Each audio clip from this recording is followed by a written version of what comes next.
നമസ്കാരം. ഡീപ് ഫോക്കസിലേക്ക് സ്വാഗതം. 5 സംസ്ഥാനങ്ങളിലെ നിയമസഭാ തെരഞ്ഞെടുപ്പ് ഫലം പുറത്തുവരാൻ ഇനി മണിക്കൂറുകൾ മാത്രം ബാക്കി നിൽക്കെ സർവേ ഫലങ്ങൾ പുറത്തു വന്നിരിക്കുന്നു. പഞ്ചാബിൽ കോൺഗ്രസ് അധികാരത്തിൽ തിരിച്ചെത്തുമെന്ന് എക്സിറ്റ് പോൾ സർവേ പറയുന്നു. ഇതുവരെ പുറത്തുവന്ന സർവേ ഫലങ്ങളെല്ലാം കോൺഗ്രസിന്റെ തിരിച്ചുവരവ് പ്രവചിക്കുന്നതാണ്.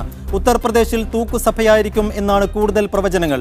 ഇവിടെ BJP ആയിരിക്കും ഏറ്റവും വലിയ ഒറ്റകക്ഷി എന്നാണ് സർവേകൾ പറയുന്നത്. പഞ്ചാബിൽ ഭൂരിഭാഗം സർവേ ഫലങ്ങളും കോൺഗ്രസിന് അനുകൂലമാണ്. കോൺഗ്രസിന് 61 മുതൽ 71 സീറ്റ് വരെ കിട്ടും എന്ന് ഇന്ത്യ ടുഡേ ആക്സിസ് സർവേ ഫലം പറയുന്നു.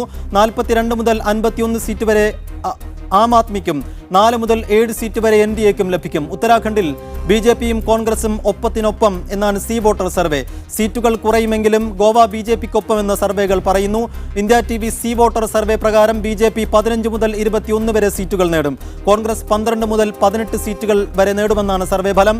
ഉത്തർപ്രദേശിൽ 180 സീറ്റോടെ BJP ഏറ്റവും വലിയ ഒറ്റകക്ഷിയാകും എന്ന് സി വോട്ടർ സർവേ പറയുന്നു. ടൈംസ് നൗ സർവേ പ്രകാരം BJP 190 മുതൽ 210 സീറ്റുകൾ വരെയും SP കോൺഗ്രസ് സഖ്യം 110 മുതൽ 130 വരെ സീറ്റുകളും നേടും. ന്യൂസ് എക്സ് സർവേ ഫലം പ്രകാരം UPയിൽ BJP 185-ലധികം സീറ്റുകൾ നേടും. കോൺഗ്രസ് 120-ലധികം സീറ്റുകളും BSP 90 സീറ്റുകളും നേടും. മണിപ്പൂരിൽ BJPക്കാണ് സർവേകൾ സാധ്യത കൽപ്പിക്കുന്നത്. 25 മുതൽ 31 സീറ്റ് വരെ BJPക്ക് ഉണ്ടാകുമെന്ന് India TV C voter survey സൂചിപ്പിക്കുന്നു. കോൺഗ്രസിന് 17 മുതൽ 21 വരെ സീറ്റുകളും മറ്റുള്ളവർ 9 മുതൽ 15 വരെ സീറ്റുകളും നേടും. ഈ സർവേ ഫലങ്ങളാണ് ഇന്ന് വിശദമായി പരിശോധിക്കുന്നത് ഡീപ് ഫോക്കസിൽ. നമ്മോടൊപ്പം അതിഥികളുണ്ട്. KK സുരേന്ദ്രൻ, BJP നേതാവ്, ഒപ്പം സമാജ്വാദി പാർട്ടി നേതാവ് ജോ ആന്റണി, മാധ്യമപ്രവർത്തകൻ A റഷീദുദ്ദീൻ എന്നിവർ ഈ ചർച്ചയിൽ പങ്കെടുക്കാൻ തത്സമയം ചേരും. ആദ്യം റഷീദുദ്ദീനിലേക്ക്. റഷീദുദ്ദീൻ, നമുക്ക് ഈ സാധ്യതകളെ, ഈ സർവേ ഫലങ്ങളെ തള്ളിക്കളയുകയോ സ്വീകരിക്കുകയോ ചെയ്യാം. മുൻകാലത്തെ അനുഭവങ്ങൾക്കനുസരിച്ച് ചില സർവേകളെ നമുക്ക് ഉൾക്കൊള്ളുകയും ചെയ്യേണ്ടതുണ്ട്. എന്തൊക്കെയായാലും ഈ 5 സംസ്ഥാനങ്ങളിലെയും പുറത്തു വന്നിട്ടുള്ള സർവേ ഫലങ്ങൾ മൊത്തത്തിൽ പരിശോധിക്കുമ്പോൾ അതിൻ്റെ ട്രെൻഡ്, പൊതുവെ ഉയരുന്ന ട്രെൻഡിനെ നമുക്ക് ചർച്ച ചെയ്യാതെ വയ്യ. എങ്ങനെയാണ് ആ ട്രെൻഡിനെ പൊതുവെ താങ്കൾ വിലയിരുത്തുന്നത്? എക്സിറ്റ് പോൾ ഫലങ്ങളെക്കുറിച്ച് പലപ്പോഴും നമ്മുടെ മുൻകാല തെരഞ്ഞെടുപ്പ് അനുഭവങ്ങൾ നമുക്ക് നൽകിയിട്ടുള്ള പലപ്പോഴും ഇത്തരം ഫലങ്ങൾ ഇന്നേ ദിവസം പുറത്തു വരുന്ന റിസൾട്ടുകൾ അതേപടി ശരിവെച്ച എക്സിറ്റ് പോൾ ഫലങ്ങൾ വളരെ അപൂർവമായിട്ട് ഇന്ത്യയിൽ ഉണ്ടായിട്ടുള്ളൂ. ഇപ്പോൾ തന്നെ പൊതു ട്രെൻഡിനോട്, അല്ലെങ്കിൽ കഴിഞ്ഞ ഏതാനും ദിവസങ്ങളായി ഉത്തർപ്രദേശിലെയോ പഞ്ചാബിലെയോ ഉത്തരാഖണ്ഡിലെയോ ഗോവയിലെയോ ഒക്കെ തെരഞ്ഞെടുപ്പുകളെ വിലയിരുത്തിക്കൊണ്ടിരുന്ന മാധ്യമപ്രവർത്തകർ അവർ പറഞ്ഞുകൊണ്ടിരുന്ന കാര്യങ്ങളെ പൂർണ്ണമായും അട്ടിമറിക്കുന്ന, അല്ലെങ്കിൽ പൂർണ്ണമായും നിഷേധിക്കുന്ന രീതിയിലുള്ള ഒരു എക്സിറ്റ് പോൾ ഫലവും ഇതുവരെ പുറത്തു വന്നിട്ടില്ല. പലരും പലതരം കണക്കുകളാണ് പറയുന്നത്. പക്ഷേ ഇതിൽ വളരെ ശ്രദ്ധേയമായ ഒരു കാര്യം, പഞ്ചാബിനെ സംബന്ധിച്ചിടത്തോളം ഒറ്റ സംസ്ഥാനത്തിൻ്റെ കാര്യത്തിൽ മാത്രമാണ് ഏതാണ്ട് എല്ലാ ഏജൻസികളും വളരെ കൃത്യമായി ഒരു പ്രവചനം നടത്തിയിരിക്കുന്നത്.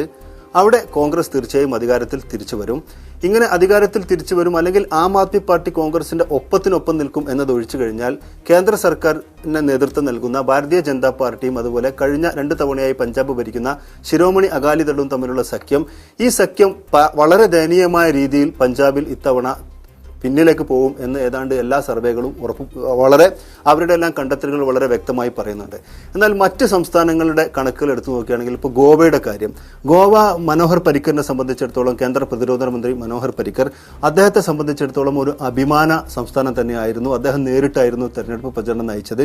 അവിടെ ഭാരതീയ ജനതാ പാർട്ടി വളരെ കൃത്യമായ ഭൂരിപക്ഷത്തോടു കൂടി അധികാരത്തിൽ വരും എന്ന് തന്നെയാണ് കഴിഞ്ഞ ദിവസം വരെ BJPയുടെ മുതിർന്ന നേതാക്കളെല്ലാം സ്വകാര്യ സംഭാഷണങ്ങളിലും മറ്റും പറഞ്ഞുകൊണ്ടിരുന്നതെങ്കിലും ഭാരതീയ ജനതാ പാർട്ടി സർക്കാർ ഗോവയിൽ വളരെ വ്യക്തമായ ഭൂരിപക്ഷത്തോടു കൂടി അധികാരത്തിൽ തിരിച്ചു വരുന്ന വളരെ നേരിയ ഒരു വ്യത്യാസം മാത്രമേ ഇതുവരെ വന്ന തെരഞ്ഞെടുപ്പ് പ്രവചന ഫലങ്ങളിൽ ഉള്ളൂ.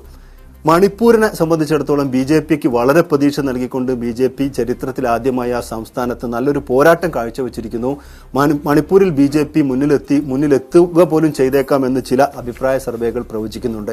എന്നാൽ കോൺഗ്രസിനെ സംബന്ധിച്ചിടത്തോളം കോൺഗ്രസ് ഒരുപക്ഷെ സുപ്രീം കോടതി വരെ പോയി ഭരണം നിലനിർത്തിയ ഒരു സംസ്ഥാനം, BJP കുതിരക്കച്ചവടം നടത്തിയെന്ന ആരോപണം ഉയർന്ന സ്ഥലം, ആ ഒരു സംസ്ഥാനത്ത് കോൺഗ്രസ് ഇത്തവണ പിന്നോക്കം പോകുന്നു. ഉത്തരാഖണ്ഡിൽ പാർട്ടി പിന്നോക്കം പോകുന്നു എന്ന ഒരു ചിത്രം തന്നെയാണ് ഏതാണ്ട് എല്ലാ അഭിപ്രായ സർവേകളും പുറത്തുവിട്ടിരിക്കുന്നത്. പക്ഷെ ഇവിടെയെല്ലാം ശ്രദ്ധിക്കേണ്ടുന്ന ഒരു കാര്യം, വളരെ വ്യക്തമായ ഭൂരിപക്ഷത്തോടു കൂടി ലോക്സഭാ തെരഞ്ഞെടുപ്പ് കാലത്ത് അധികാരത്തിൽ വന്ന BJPയെ സംബന്ധിച്ചിടത്തോളം കൃത്യമായി, അതായത് BJP വളരെ വളരെ മറ്റുള്ളവരെ ബഹുദൂരം മുന്നിൽ കിടക്കുന്ന പ്രകടനം കാഴ്ചവെച്ചു എന്ന് പറയാൻ കഴിയുന്ന ഒരു സംസ്ഥാനവും ഇതുവരെ വന്ന ഈ എക്സിറ്റ് പോൾ ഫലങ്ങളിൽ ഇല്ല. ശരി, ഞാൻ താങ്കളിലേക്ക് തിരികെ എത്താം. ശ്രീ KK സുരേന്ദ്രൻ, വോട്ടെണ്ണലിന് മണിക്കൂറുകൾ മാത്രം ബാക്കി നിൽക്കെ ഈ പുറത്തു വന്ന എക്സിറ്റ് പോൾ ഫലങ്ങളിൽ എത്രമാത്രം വിശ്വാസ്യത അർപ്പിക്കുന്നുണ്ട് BJP? എങ്ങനെ വിലയിരുത്തുന്നുണ്ട് BJP? പ്രത്യേകിച്ചും ആശ്വസിക്കാൻ വകയില്ല ഉത്തർപ്രദേശിലൊഴികെ. ഉത്തർപ്രദേശിൽ ഏറ്റവും വലിയ ഒറ്റകക്ഷിയാകും എന്ന് പറയുന്നുണ്ട്. പക്ഷേ അവിടെ 2-3 സർവേകളിൽ അപ്പുറത്തേക്ക് മറ്റുള്ള സർവേകളെല്ലാം പറയുന്നത് BJPയുടെ വോട്ടിംഗ് ശതമാനം കുറയും, ലോക്സഭാ തെരഞ്ഞെടുപ്പിൽ നേടിയ വോട്ടിംഗ് ശതമാനത്തിൽ നിന്നും ഗണ്യമായ കുറവ് വരും. അങ്ങനെ നോക്കുമ്പോൾ പൊതുവെ വലിയ രീതിയിൽ ആശ്വസിക്കാൻ BJPക്ക് വകയില്ല. എങ്ങനെ വിലയിരുത്തുന്നു? സൈഫുദ്ദീൻ, ഈ സർവേ ഫലം സൂചിപ്പിക്കുന്നത് ഇന്ത്യയിലെ 5 സംസ്ഥാനങ്ങളിലേക്ക് തെരഞ്ഞെടുപ്പ് നടക്കുമ്പോൾ നമ്മുടെ രാജ്യത്തെ ഒരു വിഭാഗം മാധ്യമങ്ങളും രാഷ്ട്രീയ നിരീക്ഷകരും വിലയിരുത്തിയത് 100% തെറ്റായി പോയി എന്നാണ് ഈ സർവേ ഫലം വിലയിരുത്തുന്നത്. സർവേ ഫലം എന്തായാലും നമ്മൾ അതിനെക്കുറിച്ച് കൂടുതൽ ചർച്ച ചെയ്യുന്നതിൽ അർത്ഥമില്ല. 2 ദിവസത്തിനുള്ളിൽ നമുക്ക് യഥാർത്ഥ റിസൾട്ട് വരാൻ പോവുകയാണ്. പക്ഷേ ഞങ്ങളെ സംബന്ധിച്ചിടത്തോളം ഞങ്ങളുടെ വിലയിരുത്തൽ, ഭാരതീയ ജനതാ പാർട്ടി പഞ്ചാബ് ഒഴികെ 4 സംസ്ഥാനങ്ങളിലും അധികാരത്തിൽ വരും. പഞ്ചാബിൽ ഞങ്ങൾ ചെറിയൊരു പാർട്ടിയാണ്. ഞങ്ങൾക്ക് കഴിഞ്ഞ തെരഞ്ഞെടുപ്പിൽ ഞങ്ങൾക്ക് 12 അസംബ്ലിയിലാണ് വിജയിക്കാൻ കഴിഞ്ഞത്. കഴിഞ്ഞ ലോക്സഭാ തെരഞ്ഞെടുപ്പിൽ 2 സീറ്റിൽ മാത്രമേ ഞങ്ങൾക്ക് വിജയിക്കാൻ കഴിഞ്ഞുള്ളൂ. ആം ആദ്മി പാർട്ടിക്ക് അവിടെ 4 സീറ്റിൽ കഴിഞ്ഞ തെരഞ്ഞെടുപ്പിൽ ലഭിച്ചിരുന്നു.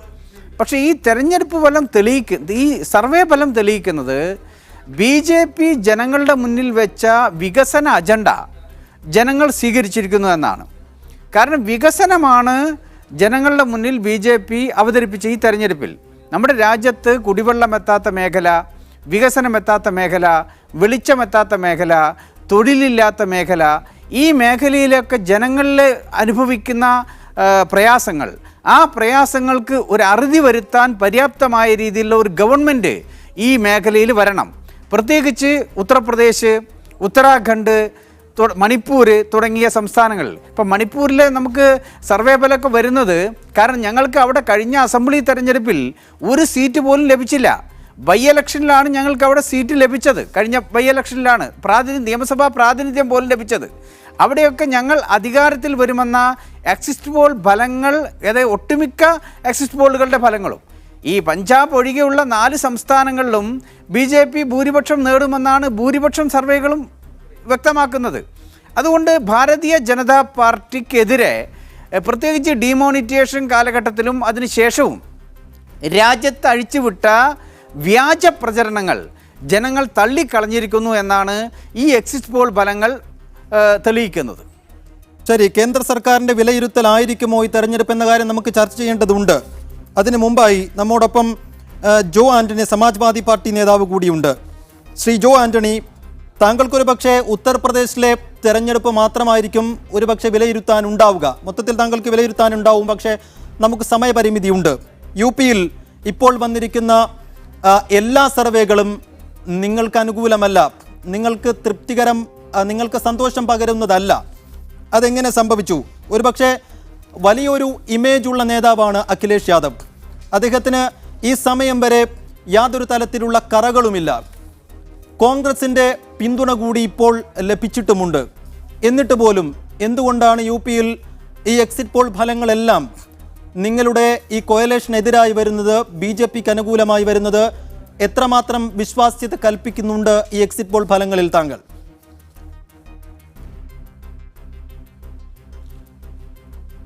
സമാജ്വാദി പാർട്ടിയെ സംബന്ധിച്ചിടത്തോളം പറയുകയാണെങ്കിൽ ഈ പാർട്ടി രൂപീകൃതമായ 92 മുതൽ നാളിതുവരെ നടന്നിട്ടുള്ള എല്ലാ തെരഞ്ഞെടുപ്പുകളിലും എക്സിറ്റ് പോളുകൾ ഉണ്ടായിരുന്നു. ആ എക്സിറ്റ് പോളുകളിലെല്ലാം ഒരു കാര്യം വളരെ വ്യക്തമായിരുന്നു: സമാജ്വാദി പാർട്ടി ഒരിക്കലും അധികാരത്തിൽ വരില്ല എന്ന തരത്തിലുള്ള പ്രവചനങ്ങളാണ് നമുക്ക് കാണാൻ കഴിഞ്ഞിട്ടുള്ളത്. കഴിഞ്ഞ 2012 സമാജ്വാദി പാർട്ടി തനതായ ഭൂരിപക്ഷത്തോടുകൂടി അധികാരത്തിൽ വന്നു. 403 അസംബ്ലി മണ്ഡലങ്ങളിൽ 224 സീറ്റുകളിലാണ് തെരഞ്ഞെടുപ്പിലൂടെ അന്ന് അധികാരത്തിൽ വരുന്നത്. ആ 224 കിട്ടുന്ന സമയത്തും കുറച്ചു നേരത്തെ ഞാൻ സംസാരിച്ചപ്പോൾ ആരോ പറഞ്ഞു ഏതോ ഒരു സർവേ മാത്രം സമാജ്വാദി പാർട്ടി അധികാരത്തിൽ വരാൻ സാധ്യതയുണ്ട് എന്ന് സൂചിപ്പിച്ചിരുന്നു. ബാക്കിയുള്ളവരെല്ലാവരും ഏതാണ്ട് 6ഓളം സർവേകൾ 6ഓളം എക്സിറ്റ് പോളുകൾ പറഞ്ഞിരുന്നത് സമാജ്വാദി പാർട്ടി വളരെ പിന്നിലായിരിക്കും. ഏതാണ്ട് 135 150 സീറ്റുകളാണ് പറഞ്ഞിരുന്നത്. ഏതാണ്ട് സമാനമായിട്ടുള്ള അവസ്ഥയാണ് ഇപ്പോഴും ഞങ്ങൾ കാണുന്നത്. ഈ 135 140 150 ഒക്കെ പറഞ്ഞിരുന്ന ആ കണക്കുകൾക്ക് വിപരീതമായിട്ട് 224 സീറ്റ് ഒറ്റയ്ക്ക് നേടിക്കൊണ്ട് അധികാരത്തിൽ വരികയാണ് ഉണ്ടായത്. ഇത്തവണത്തെ ഈ എക്സിറ്റ് പോളുകൾ ഇപ്പോൾ വന്നുകൊണ്ടിരിക്കുന്നതെല്ലാം തീർച്ചയായിട്ടും ഇത് ഒരു തെരഞ്ഞെടുപ്പ് റിസൾട്ട് അല്ല, നമുക്കിത് എക്സിറ്റ് പോൾ മാത്രമാണ്. ഇതും നമ്മൾ വിലയിരുത്തേണ്ടത് ആവശ്യമാണ്. ഇന്നത്തെ ഒരു അവസ്ഥയനുസരിച്ച് ഇതെല്ലാം വിലയിരുത്തേണ്ട കാര്യങ്ങൾ തന്നെയാണ്. പക്ഷേ ഇതെല്ലാം പൂർണ്ണമായിട്ടുള്ള തോതിൽ വിലയിരുത്തുമ്പോൾ ഞങ്ങൾക്ക് തോന്നുന്നത് വരുന്ന 11-ാം തീയതി തെരഞ്ഞെടുപ്പ് റിസൾട്ട് വരുമ്പോൾ നമുക്ക് ഇതിനെക്കുറിച്ച് കാണാം. ഇത് നേരത്തെ സംഭവിച്ചിട്ടുണ്ട്. ബീഹാർ തെരഞ്ഞെടുപ്പിൽ കഴിഞ്ഞ തവണത്തെ കഴിഞ്ഞ ബീഹാർ തെരഞ്ഞെടുപ്പിൽ JDU RJD സഖ്യമുണ്ടാക്കി അവിടെ മത്സരത്തിന് ഇറങ്ങിയ ശേഷം എക്സിറ്റ് പോളുകളൊന്നും അവർക്ക് അനുകൂലമായിരുന്നില്ല. എല്ലാം ഏതോ 1 or 2 എക്സിറ്റ് പോളുകളിൽ മാത്രം ചെറിയ ശുഭസൂചനകൾ അവർക്ക് കൊടുത്തിരുന്നു.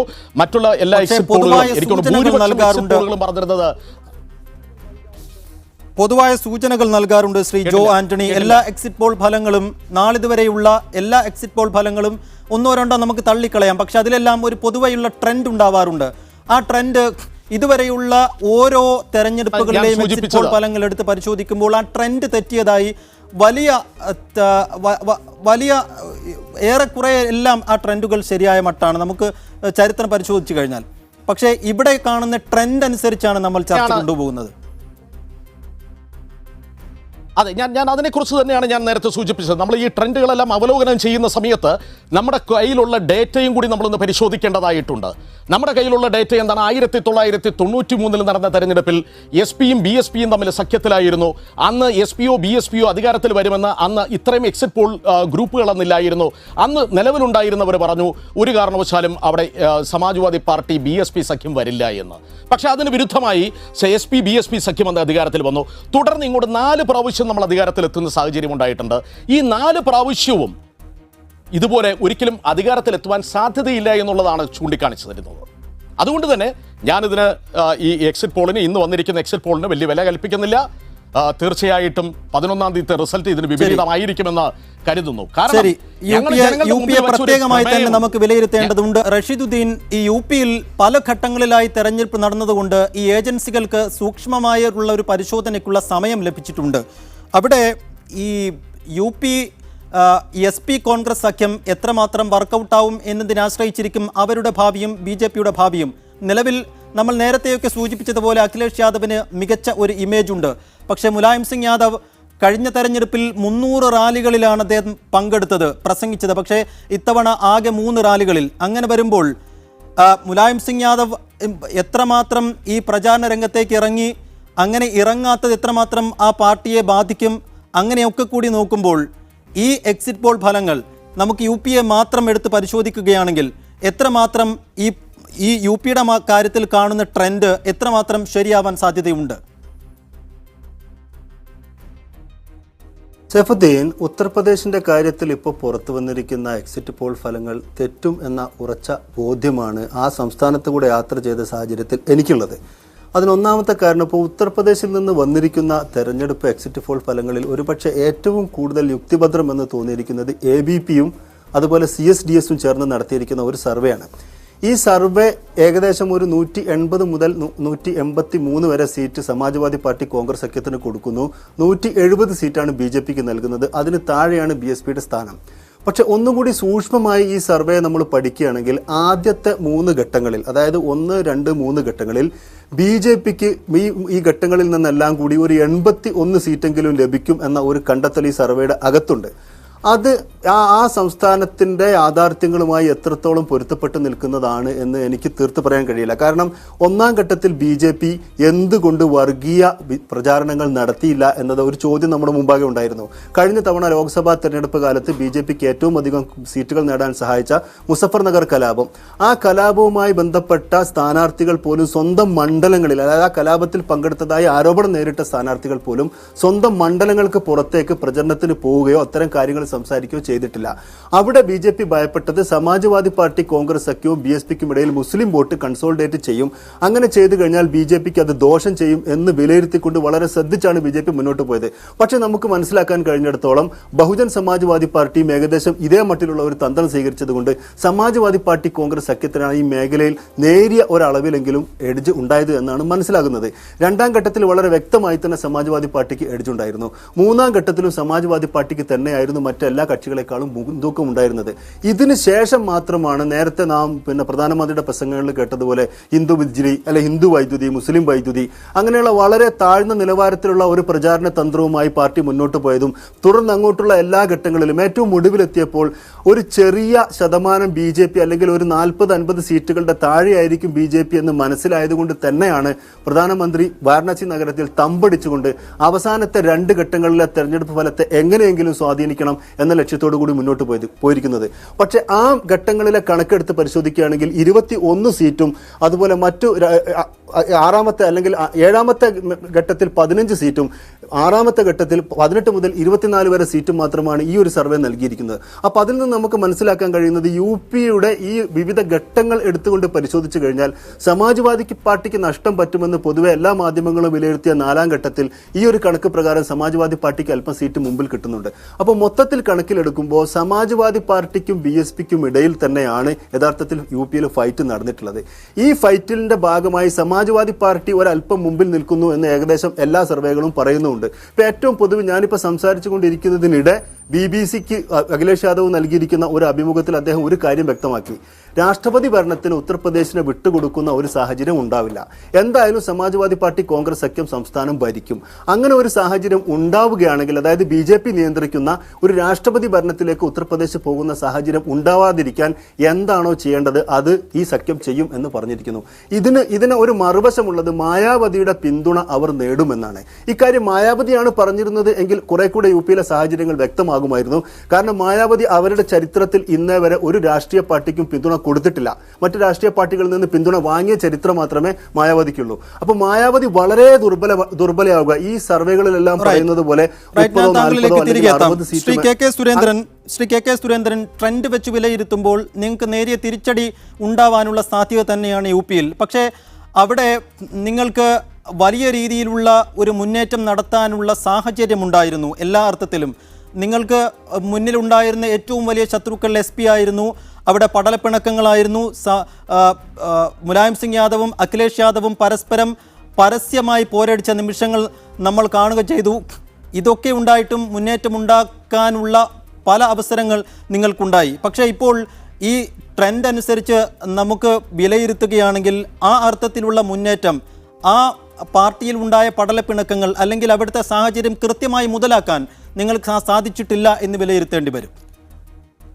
സൈഫുദ്ദീൻ, ഈ ട്രെൻഡ് നമുക്ക് എക്സിറ്റ് പോൾ ട്രെൻഡ് മാത്രം മുകളിലേക്ക് എടുക്കേണ്ട. ഈ കഴിഞ്ഞ 2-3 മാസങ്ങളിലായിട്ട് രാജ്യത്ത് നടന്നിട്ടുള്ള മുനിസിപ്പൽ കോർപ്പറേഷൻ തെരഞ്ഞെടുപ്പുകൾ, വിവിധ അവസാനം നടന്ന മഹാരാഷ്ട്രയിലടക്കമുള്ള തെരഞ്ഞെടുപ്പുകൾ, ഈ തെരഞ്ഞെടുപ്പുകളിൽ BJP കൈവരിച്ച മുന്നേറ്റം ഒരു കോൺഗ്രസ് വിമുക്തമായിട്ടുള്ള ഒരു സംസ്ഥാനങ്ങളായി മാറിയിരുന്നു കഴിഞ്ഞ തെരഞ്ഞെടുപ്പുകളൊക്കെ തന്നെ. അപ്പോൾ അതുകൊണ്ട് നേരത്തെ ഷെരീഫുദ്ദീൻ വിലയിരുത്തിയത് അതിൻ്റെ വസ്തുതകളുമായി ബന്ധപ്പെടാത്ത ഒരുപാട് കാര്യങ്ങളുണ്ട്. വിശേഷിച്ച് ആദ്യഘട്ട തെരഞ്ഞെടുപ്പ് UPയിൽ പ്രധാനമന്ത്രി പങ്കെടുത്ത യോഗത്തിലെ ജനപങ്കാളിത്തം, അവിടെ ആ ജനപങ്കാളിത്തം തന്നെ UPയിൽ BJP അധികാരത്തിൽ വരുമെന്ന് ആ സമയത്ത് തന്നെ നിർണയിച്ച രാഷ്ട്രീയമായി നമ്മുടെ രാജ്യത്തെ രാഷ്ട്രീയ നിരീക്ഷകരും സാമൂഹ്യ നിരീക്ഷകരും ഉണ്ടായിരുന്നു. കാരണം മോദി പങ്കെടുത്ത വിവിധ സംസ്ഥാനങ്ങളിൽ പങ്കെടുത്ത തെരഞ്ഞെടുപ്പ് റാലിയിലെ ജനങ്ങളുടെ പങ്കാളിത്തം, അതോടൊപ്പം തന്നെ നമ്മുടെ രാജ്യത്ത് രാജ്യവ്യാപകമായി ജനങ്ങൾ ആഗ്രഹിക്കുന്നു അഴിമതി രഹിതമായിട്ടുള്ള ഭരണകൂടങ്ങൾ നമ്മുടെ രാജ്യത്തുണ്ടാക്കണം, വികസന തൽപരരായിട്ടുള്ള ഭരണാധികാരികൾ നമ്മുടെ രാജ്യത്തുണ്ടാക്കണം. ഈ 2 കാര്യത്തോടൊപ്പം ജനങ്ങൾ അണിനിരന്നിരിക്കുന്നു. ആ അണിനിരന്നതിൻ്റെ റിസൾട്ടാണ് ഈ തെരഞ്ഞെടുപ്പ്. ഇന്ന് നമുക്ക് വന്നിട്ടുള്ള എക്സിറ്റ് പോൾ ഫലങ്ങളെ മാത്രം നമ്മൾ ആശ്രയിക്കേണ്ട എന്ന് ഞാൻ സൂചിപ്പിക്കുന്നത്, കഴിഞ്ഞ തെരഞ്ഞെടുപ്പ് ഫലങ്ങൾ കൂടി നിങ്ങൾ ഇതിലൂടെ പരിശോധിക്കണം.